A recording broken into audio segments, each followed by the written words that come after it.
오늘 말씀은 이제 베드로와 요한이 날 때부터 소경된 자를 일으켜 세운 이후에 그 광경, 거의 기적이잖아요. 거의 기적이 아니라 기적이죠. 생전 듣도 보도 못한 날 때부터 소경되었던 사람을 한번 생각해 보세요, 여러분. 날 때부터 안진뱅이였던 사람.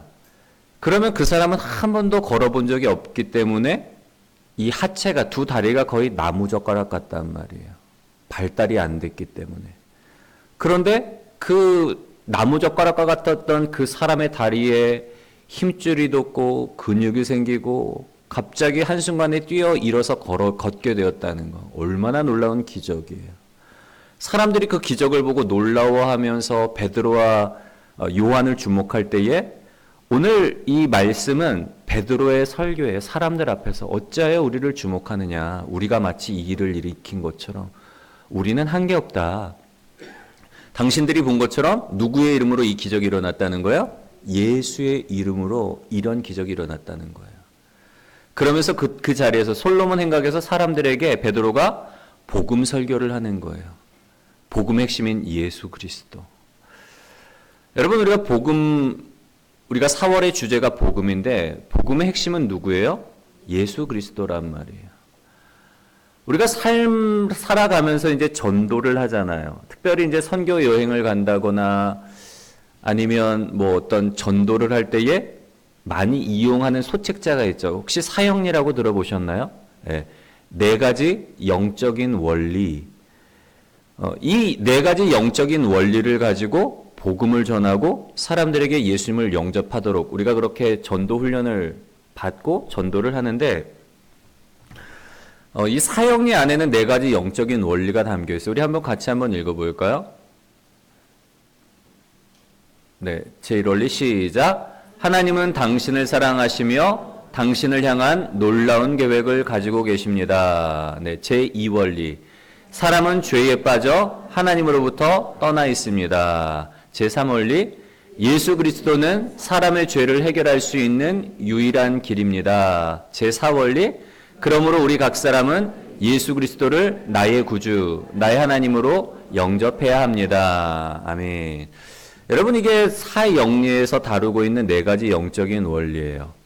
하나님은 우리를 하나님의 형상대로 창조하셨고 우리 각 사람에게 우리가 죄가 우리 안에 들어오기 전에는 우리가 하나님과 에덴 동산에서 놀라운 사랑의 교제를 누리며 살았는데 우리 가운데 죄가 들어오면서 이 관계가 깨어지고 우리가 하나님의 형상이 우리 안에서 잃어버리고 우리가 하나님이 우리를 향한 각 사람을 향한 놀라운 은혜와 계획을 가지고 있음에도 불구하고 우리가 그것을 누리지 못하는 안타까운 현실이 된다는 거예요.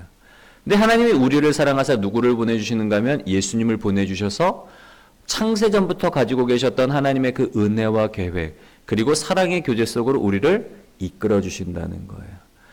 예수님이 내가 죽어야 되는 이 죄의 문제, 우리의 힘으로는 해결할 수 없는 이 죄의 문제를 십자가상에서 대신 지시고 죽으심으로 말미암아 그리고 부활하심으로 말미암아 믿는 자에게 구원을 주시고 영생을 주시고 하나님의 자녀가 되시는 이 축복, 믿는 자는 구원과 생명과 영생, 하나님의 자녀가 되는 축복을 누리고 믿지 않으면 심판받을 수밖에 없다는 거. 그러면서 뭘 하죠?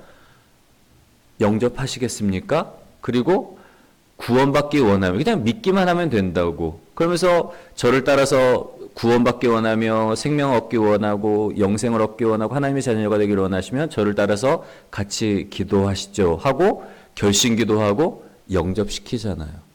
이게 이제 사형리를 통한 복음 전도의 방법인데 근데 이제 이 사형리를 통해서 복음을 전하는 일에는 이제 이견을 보이지는 않아요. 그런데 이제 이 효용성에 대해서 과연 그걸 통해서 복음을 전하고 결신시키는데 얼마나 효용이 있을까에 대한 생각에는 조금 의문을 갖는 사람도 있어요.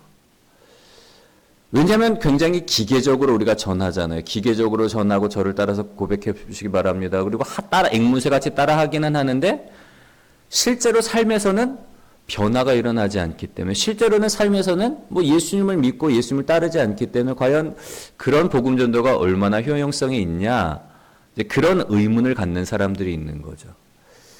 여러분, 근데 우리가 이제 그걸 통해서 우리가 한 가지 붙잡을 수 있는 중요한 어떤 원리는 뭔가 하면, 여러분, 복음 전도에 있어서 우리가 복음을 전할 때는 뭐가 제일 중요할까요?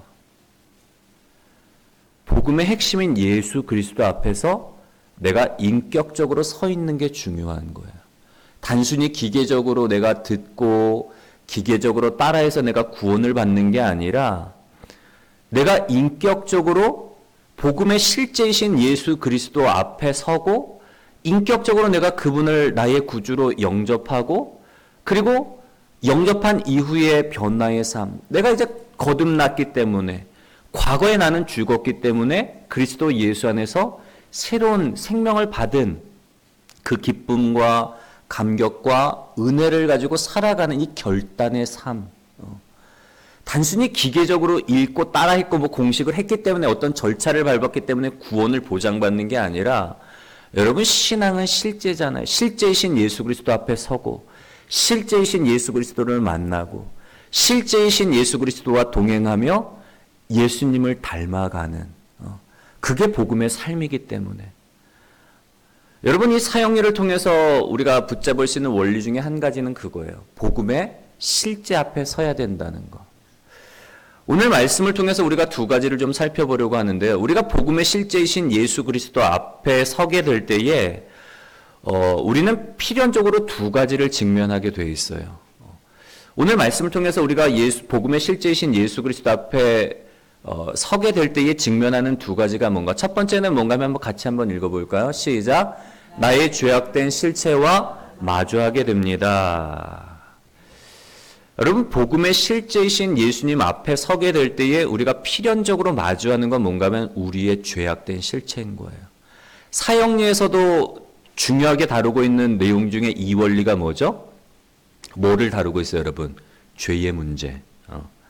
모든 사람은 죄에 빠져서 죄로 인해서 하나님으로부터 관계가 단절되었고 하나님과 분리되어 있는 상태입니다. 이 죄의 문제를 다룬단 말이에요.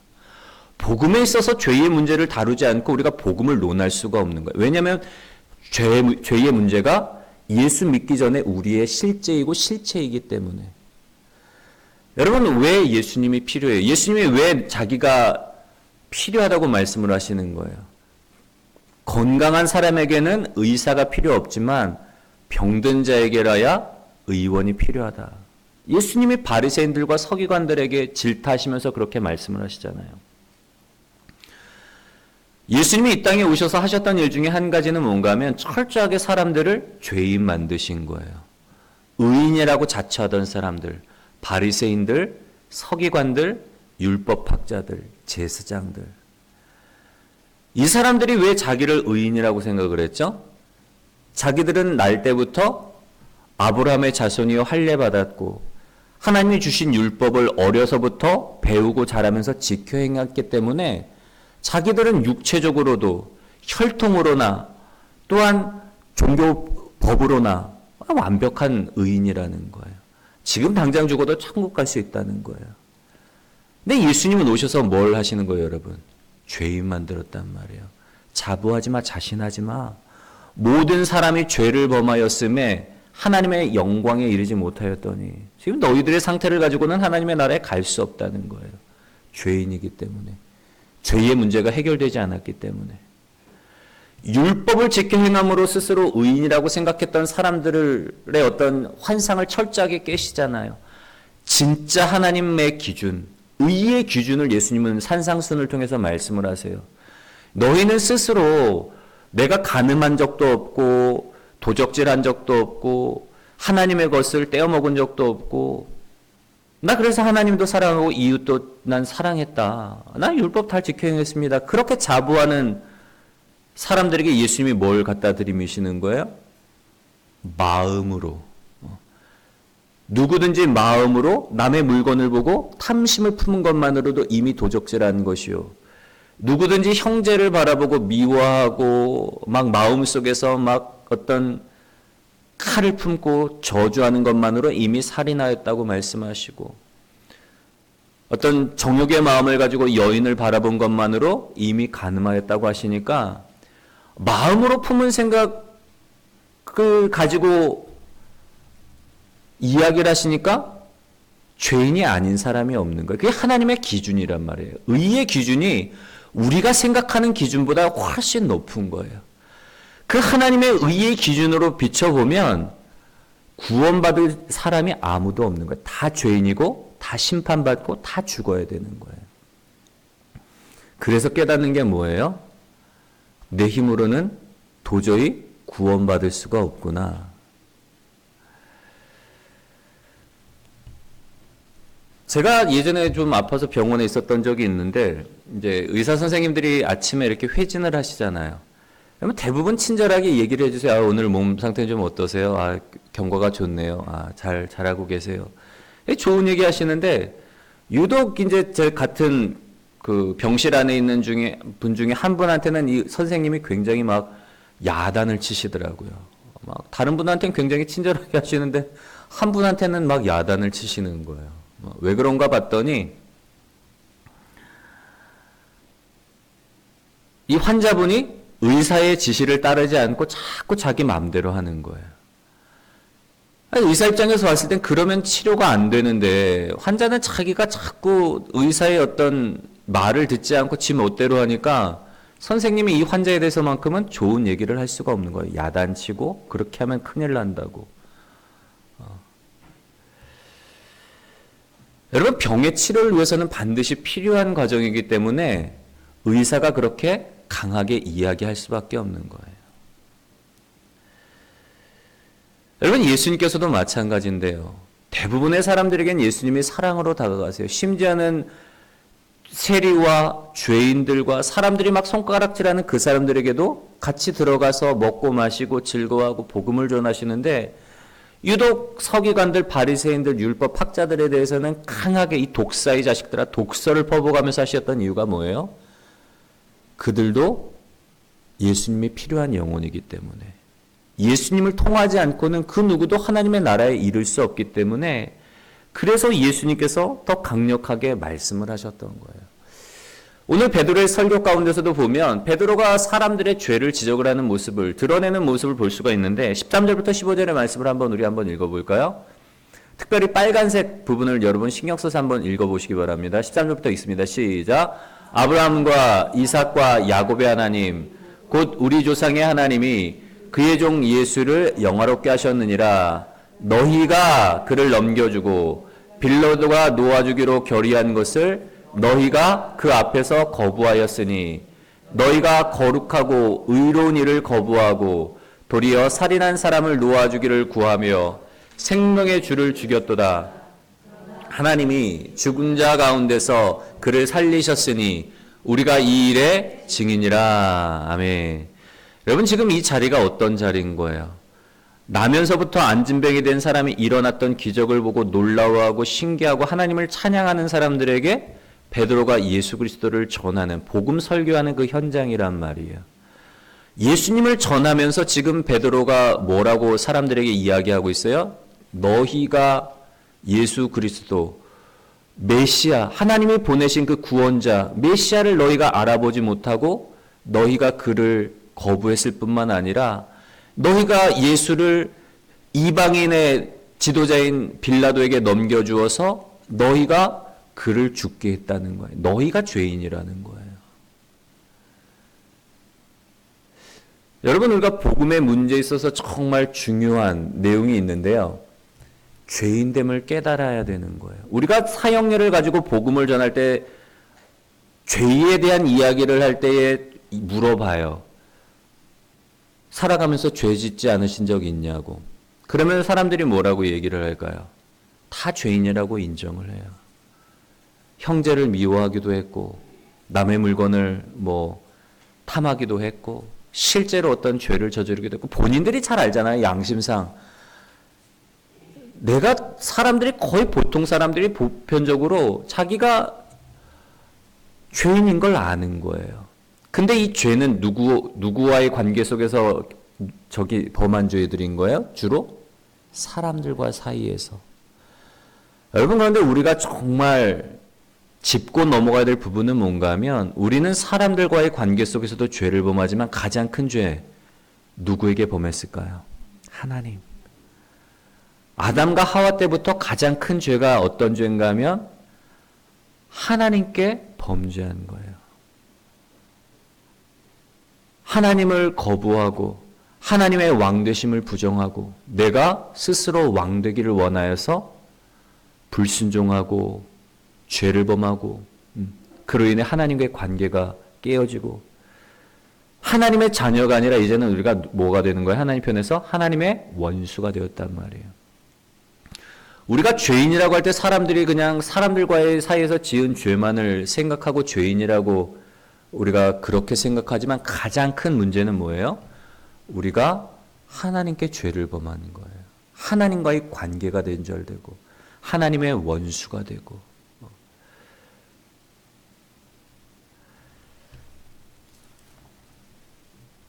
지금 베드로가 이 설교를 통해서 사람들에게 깨닫게 하는 거예요. 단순히 우리가 인간 사이의 어떤 죄로 죄인이 아니라 우리가 하나님을 거부하고 우리가 하나님 자신을 십자가에 못 박아 죽인 하나님의 원수다. 여러분, 이 죄를 마주하게 되면 사람들이 보이는 두 가지 반응이 있어요. 누군가 나의 어떤 치부를 드러낼 때 여러분 어떤 반응을 보이세요? 막 숨기고 싶은, 드러내놓고 싶지 않은 나의 어떤 약점, 나의 치부를 드러낼 때에 보통 사람들이 두 가지 보이는 반응은 뭔가 하면 첫 번째로는 막 화를 내죠. 강력하게 부인을 하는 거예요. 무슨 소리야? 내가 언제 그랬다고. 나 안 그래. 본인이 알면서도 부끄러운 거예요. 사람들이 나의 치부를 알까 봐. 오히려 적반하장식으로 굉장히 화를 내요. 부정하고. 또 다른 반응은 어떤 반응이죠? 내가 죄인입니다. 자복하고 막 가슴을 치며 통탄하는 거예요. 맞아요. 내가 그런 죄인이에요. 여러분, 우리가 복음의 실제이신 예수 그리스도 앞에 설 때에는 공통적으로 우리의 죄인됨을 느낄 수밖에 없어요. 베드로도 그렇고 예수님을 배에 태우고 말씀 전하는 걸 듣고 밤이 맞도록 수고를 해도 얻은 것이 없을 때에 말씀에 순종해서 그물을 던져서 큰 어떤 배가 잠기도록 그물이 찢어질 정도의 수확을 거둔 후에 베드로가 한 고백이 뭐예요? 주여 나를 떠나소서 나는 죄인이로소이다. 여러분, 보편적으로 예수님을 만난 예수님 앞에 선 사람들의 반응이 이거예요. 내가 죄인이구나. 주 앞에 설 수 없는 내가 죄인이구나. 그래서 어떤 사람들은 이 빛을 보고 싫어서 어둠 가운데로 들어가는 사람이 있는가 하면 어떤 사람들은 빛 대신 예수 그리스도 앞에서 자기의 죄악된 모습이 드러남으로 인해서 통곡하며 아파하며 그럼 어찌하면 좋습니까? 어찌하면 좋습니까? 현실을 인정하는 사람들이 있단 말이에요.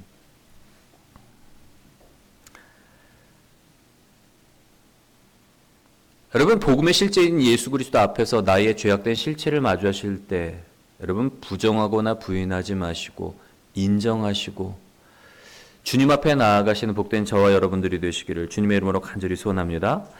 여러분, 구원의 문제뿐만 아니라 신앙의 문제도 마찬가지예요. 내가 신앙생활 잘하는 것 같고 내가 하나님의 사랑을 받는 것 같지만 때로는 하나님이 우리의 실체를 드러내실 때가 있단 말이에요. 내 안에 이런 어떤 욕심이 있었구나. 내 안에 내가 주님을 사랑한다고 하지만 그게 주님을 사랑했던 게 아니라 나의 욕심이었구나. 내 자기 사랑이었구나. 그걸 보게 하실 때가 있어. 성령의 빛을 비춰주셔서. 그럴 때 뭐 하면 되는 거예요? 인정하면 되는 거예요. 주님, 이게 내 실체였네요. 주님이 나의 연약함을 아시지 않습니까? 주님의 형상대로 나를 빚어주시고 내 안에 정말 주님을 사랑할 수 있는 마음을 부어주세요. 그렇게 기도하고 인정하면 되는 거예요. 하나님이 우리의 어떤 치부를 드러내실 때, 우리의 어떤 한계를 드러내실 때에 우리로 하여금 그 수치와 그 어떤 죄악으로 인해서 우리를 부끄럽게 만들려고 하시는 게 아니잖아요. 의사가 환자의 병을 드러내는 이유는 뭐예요? 치료하기 위해서인 거예요. 하나님이 우리의 연약함과 우리의 부족함과 어떤 우리의 수치스러운 인정하고 싶지 않은, 마주하고 싶지 않은 부분들을 드러내시는 이유는 다른 게 아니라 그것을 통해서, 드러냄을 통해서 우리를 치료하시고 더 온전한 그리스도의 사람으로 만들기 위해서, 우리를 사랑하기 때문에 우리 안에 있는 그 어떤 죄악도, 어떠한 불완전함도 남겨두지 아니하시고 완전한 예수 그리스도의 형상으로 빚어가고자 우리를 만들어 가시는 그 사랑의 하나님이라는 사실을 우리가 좀 바라보셨으면 좋겠고요. 우리가 복음의 실제신 예수 그리스도 앞에서 나의 부끄러운 모습, 나의 어떤 추악한 모습들, 나의 어떤 연약한 모습들을 마주하게 될 때에 부정하거나 부인하거나 도망가지 마시고 인정하고 시인함으로 인해서 오히려 그것을 통해서 더욱더 주님의 사랑을 경험하고 온전한 자리로 더 우리 안에 예수 그리스도의 형상이 온전하게 새겨지는 그런 축복의 기로 삼으시는 복된 저와 여러분들이 되시기를 주님의 이름으로 간절히 소원합니다. 로마서 5장 20절의 말씀처럼 죄가 더한 곳에 은혜가 더하다고 주님은 분명히 말씀을 하십니다. 여러분, 죄가 더한 곳에 오히려 우리의 연약함이 하나님의 은혜와 사랑을 경험할 수 있는 축복의 통로가 된다는 것, 저주가 아니라 믿음의 눈으로 보면 그것이 은혜요 축복이라는 사실을 바라보시기를 주님의 이름으로 간절히 소원합니다. 두 번째로 우리가 복음의 실제이신 예수 그리스도 앞에 설 때에 마주하게 되는 게 있어요. 첫 번째로는 죄악된 실제를 마주하게 되지만 두 번째 한번 읽어볼까요? 시작. 하나님의 놀라운 은혜를 마주하게 됩니다. 여러분, 우리가 복음의 실제이신 예수 그리스도 앞에 서게 될 때에 첫 번째로는 필연적으로 나의 모습을 마주할 수밖에 없어요. 죄악된 실체, 하나님 없이 스스로 왕노릇하고자 하는 인생, 세상 정욕과 욕심으로 가득 찬 인생, 삐뚤어진 마음을 가진 나의 자아, 하나님보다 자기를 더 사랑하는 나의 실체를 마주하지만 거기서 끝나는 게 아니에요. 복음의 실제신 예수 그리스도 앞에서 죄악된 실체를 마주하고 피하지 않고 오히려 예수님 앞에 나아가면 뭘 마주하게 되는 거예요? 두 번째로 하나님의 놀라운 정말 놀라운 은혜를 마주하게 되는 거예요. 로마서 1장 17절의 말씀을 보면 구원에는 복음에는 하나님의 의가 나타나서 믿음으로 믿음에 이르게 하나니, 복음에는 하나님의 의가 나타난다는 거예요. 여러분, 하나님의 의라는 건 뭔가 하면 다른 게 아니잖아요. 우리의 실체로 따지면, 우리의 어떤 현재의 모습으로 보면 다 죄인이요, 심판받고 정죄를 통해서 죽을 수밖에 없는 인생인데 도저히 우리가 하나님 앞에 범한 이 죄, 사람들한테 범한 죄도 우리가 용서받기가 참 쉽지 않지만 사람들에게 범한 죄는 우리가 가서 용서하고 뭐 하면 어떻게 보면 뭐 용서받을 수 있다 쳐요. 그러나 하나님께 범한 죄를 우리가 어떻게 해결할 수가 있어요? 해결할 수 없는 죄인인 거예요. 그럼에도 불구하고 하나님이 우리를 사랑하셔서 1만 달란트 빚진 사람, 그 불쌍한 처지를 보고 긍휼히 여기셔서 아유야, 네가 이거 갚을 수 있겠니? 내가 그냥 너 용서해 줄게. 여러분, 그게 하나님의 사랑이고 의잖아요. 우리 힘으로 용서받을 수가 없고 뭐 대가를, 이 죄에 대한 어떤 대가를 지불할 수가 없는데 하나님이 그냥 해결해 주신 거예요. 그것도 그냥 해결해 주신 게 아니라 독생자 예수 그리스도, 하나님의 독생자를 우리에게 보내주셔서 그 아들이 우리의 모든 죄와 그 죄값과 형벌을 대신 지시고 십자가상에서 죽게 하심으로 말미암아 믿는 자에게 그 믿음 하나만으로 그를 의롭다 여기시고 죄 용서하시고 자녀 삼으시는 것, 이게 하나님의 의로움인 거예요. 여러분, 복음에는 하나님의 의가 나타나는 거예요. 죄인들을 향한 하나님의 긍휼, 죄인들을 구원하기 위해서 독생자를 보내주시고 하나님 자신이 십자가에서 친히 죽으시는 이 사랑, 그게 하나님의 의예요. 요즘 계속 말씀을 드리지만 신앙생활하는 가운데서 요즘에 저도 깊이 깨닫는 게 뭔가 하면 나의 의는 정말 눈꼽만치도 없더라고요. 나의 공로, 나의 열심, 나의 의가 아니에요. 하나에서 열까지 다 하나님의 의더라고요. 내가 믿는 것도 나는 내가 잘해서 선택한 줄 알았어요. 내 자유의지로 말미암아. 아니면 지금 내가 이렇게 신앙생활하는 것도 내가 하나님을 따르기로 결심했으니까. 내가 어찌됐건 간에 살아오면서 하나님 바라보고 하나님 안에서 막 의롭게 살려고 몸부림쳤기 때문에 그래도 이 정도 왔지. 아니더라고요. 신앙생활을 내가 하면 할수록, 은혜를 알면 할수록 뭐예요? 나의 의는 없고 모든 것이 하나님의 은혜요, 모든 것이 하나님의 사랑이요, 모든 것이 하나님의 의더라. 이게 진짜 요즘에 제 삶 속에서 막 뼈저리게 느껴지는 거예요. 100% 하나님의 의라고 생각이 되니까 어떨까요, 여러분?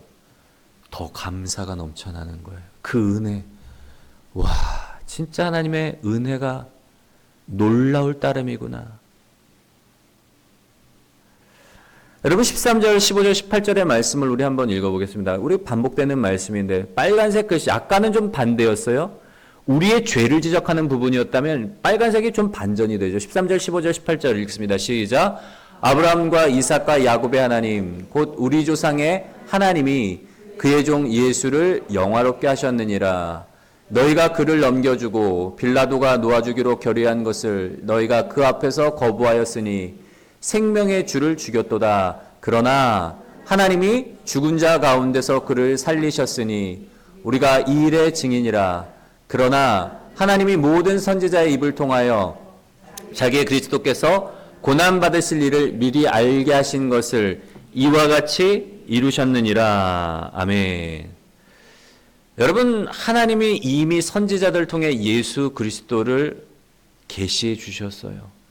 그리고 그 하나님의 때가 되었을 때에 예수님이 육신을 통해 이 땅에 오셨고 동정녀 마리아의 몸을 통해서 성령으로 잉태하셔서 육체를 입고 이 땅에 나셨고, 그리고 장성하여 십자가 지기 전까지 사람들에게 죄사함에 이르는 회개를 선포하시고 회개하라 천국에 가까이 왔느니라. 하나님의 통치가, 하나님의 나라가 지금 예수님과 함께 이 땅 가운데 임하였다는 사실을 보여주시고, 자신이 친히 하나님께 이르는 그 십자가 다리가 되어서 자신의 생명을 십자가에 내어주심으로 인해서 죄의 문제를 해결하시고 예수님을 통해서 우리 모두가 하나님의 영광에 이르도록, 하나님의 자녀가 되도록, 하나님의 생명에 연합하도록 그 길을 이루어 주셨단 말이에요. 이 모든 것이 누구의 계획 가운데 있었던 거예요? 하나님이 계획하셨고 예수님은 실행하셨고 성령님은 우리로 하여금 깨닫게 하신 거예요. 이 모든 구원의 과정 속에서 우리가 한 게 아무것도 없는 거예요. 하나님의 하셨고 하나님이 이루셨고 하나님이 이끄셨단 말이에요. 근데 이렇게 하나님이 하신 이유가 뭐예요, 여러분? 26절에 나와요. 우리 26절을 한번 같이 읽고 이제 말씀 마무리하겠습니다. 26절의 말씀. 시작. 하나님이 그 종을 세워 복 주시려고 너희에게 먼저 보내사 너희로 하여금 돌이켜 각각 그 악함을 버리게 하셨느니라. 아멘. 여러분, 하나님께서 이 모든 일을 계획하시고 우리에게 알게 하시고 또한 우리로 하여금 믿게 하신 이유가 뭐라는 거예요? 우리 각 사람이 그 악한 길에서 돌이켜 하나님이 만들어 놓으신, 예비하신 이 생명의 기회를 잡고 구원받고 영생을 얻고 하나님의 자녀가 되어서 하나님이 창조부터 계획하신 이 복된 삶, 우리를 향한 놀라운 사랑과 은혜와 놀라운 계획을 우리가 누리도록. 아브라함을 부르신 목적이 뭐예요? 아브라함아, 내가 너로 하여금 복의 근원이 되게 할게. 너로 말미암아 세상이, 열방이 복을 받게 될 것이다. 여러분, 아브라함 한 사람에게만 하나님이 오셔서 복의 존재로 삼으시고 복의 근원으로 삼으신 게 아니라 아브라함의 후손인 예수 그리스도 안에서 영적으로 아브라함의 자녀가 되고 하나님의 자녀가 된 우리 모두에게 주시는 동일한 축복인 거예요. 여러분, 복음의 실제신 예수 그리스도 앞에 서게 될 때에 죄악된 우리의 실체와 마주하게 됐지만 거기서 그 실체를 부인하고 부정하고 숨어버리는 게 아니라 나 예수 필요 없어요. 나 예수 없이도 얼마 살 수 있어요가 아니라 예수님 없으면 우리가 아무런 소망이 없고 하나님의 나라에 이를 수가 없고 이 땅의 삶이 전부가 아니라 영원한 시간을 우리가 어떻게 영원 형벌 속에서 살아갈 것인가, 그 진리 앞에서 고민하며 어찌하면 좋겠습니까? 그러면 어찌할꼬 탄식할 때에 하나님이 내미신 그 구원의 손길, 복음의 실제신 예수 그리스도를 붙잡을 때 어떤 역사가 일어나는 거예요? 놀라운 은혜를 경험하게 된다는 거예요. 죄인이 자녀가 되고 자격 없는 자가 하나님의 나라를 유업으로 맡고 혈통으로 난 자가 아니라 말씀으로 나서 하나님의 나라를 유업으로 물려받고 이 땅에서 하나님과 동행하는 임마누엘의 삶을 살아가는 나의 의는 없고 하나님이 이루어 주시는 그 생명을 누리게 된다는 것, 우리가 믿음으로 바라보셨으면 좋겠고요. 우리가 복음의 실제 앞에 베드로와 요한이 복음을 설교하는 이유는 뭐예요? 사람들로 하여금 복음의 실제 앞에 서라는 거예요. 너희가 죄인이고 너희가 그를 죽였지만 그분 죽지 않으시고 부활하셨다. 그 실제 앞에 서서 부활하신 예수 그리스도 붙잡고 믿음으로 바라보고 동행할 때에 자녀가 되고 영생을 얻고 구원을 받고 하나님의 놀라운 축복을 누리는 복된 존재가 된다는 것. 여러분, 복음은 결단을 요구해요. 인격으로 우리가 마주하게 하고 인격으로 주를 붙잡고 교제하게 할 뿐만 아니라 인격으로 주를 따르도록 결단을 요구한다는 것. 기독교는 단순히 종교가 아니에요. 생명이에요. 인격이고 인격이신 예수 그리스도, 영이신, 영이라는 건 무언가 하면 인격체라는 거예요.